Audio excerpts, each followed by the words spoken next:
अब की बार हटाना है उन हस्तियों को, अब की बार हटाना है उन हस्तियों को जो जीत जाने के बाद भूल जाते हैं आपकी बस्तियों को। जी हाँ भाइयों बहनों, वार्ड नंबर 13 से आपका भाई, आपका बेटा, आपका चहेता बीडीसी प्रत्याशी बनकर उतरा है मैदान में। तो जी हाँ भाइयों, इस बार धीरज भैया को जिताना है और अपना बीडीसी बनाना है। जिंदाबाद भाई जिंदाबाद, धीरज भैया जिंदाबाद, जिंदाबाद भाई जिंदाबाद, धीरज भैया जिंदाबाद।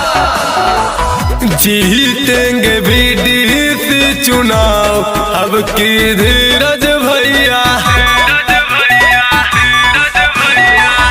जीतेंगे बीडीसी चुनाव अब की धीरज भैया।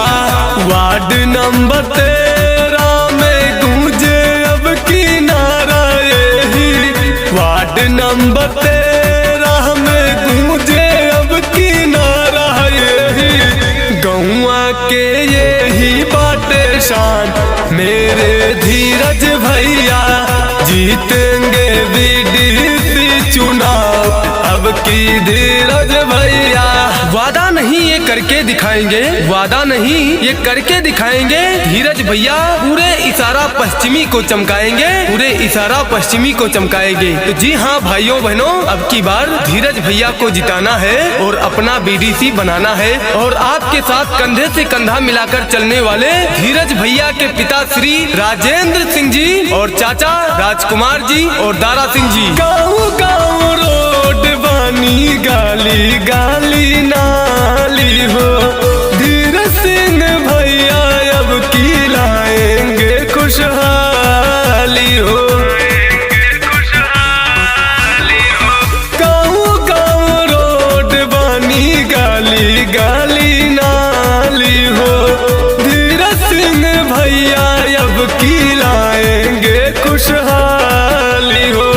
सबको सहारा देंगे कोई ना निराश होगा, ग्राम इशारा पश्चिमी का अब विकास होगा। जनता ने लिया है ठान अब की धीरज भैया, जीतेंगे बीडीसी चुनाव अब की धीरज भैया।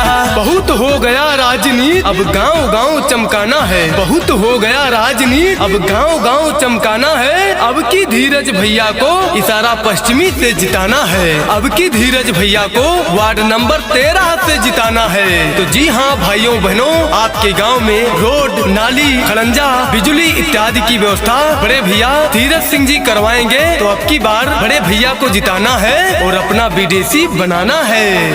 जात पात ऊंच नीच नहीं भेदभाव है, गरीब दुखियों से भैया को लगाओ है।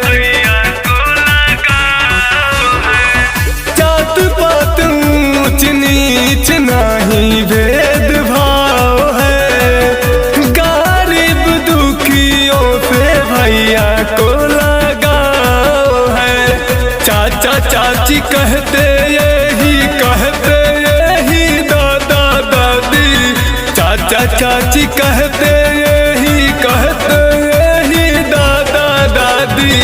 है सबके दिल का अरमान अब की धीरज भैया, जीतेंगे बीडीसी चुनाव अब की धीरज भैया। गाँव गाँव तक रोड बनेगा, गाँव गाँव तक रोड बनेगा, गली गली में नाला होगा।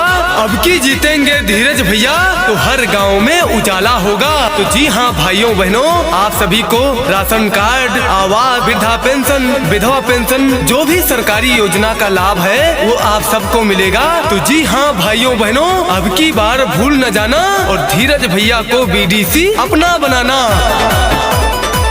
दारा सिंह राजकुमार है चाचा इनके, अब की भरेंगे बीडीसी का पर्चा मिलके। दारा सिंह राजकुमार है चाचा इनके, अब की भरेंगे बीडीसी का पर्चा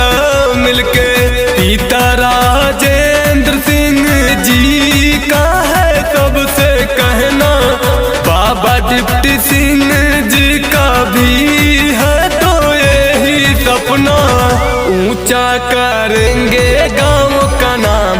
अब की धीरज भैया जीतेंगे बीडीसी चुनाव। अब की धीरज भैया विनोद विधातक बतियलुमान। अब की धीरज भैया जीतेंगे बीडीसी चुनाव। अब की धीरज भैया।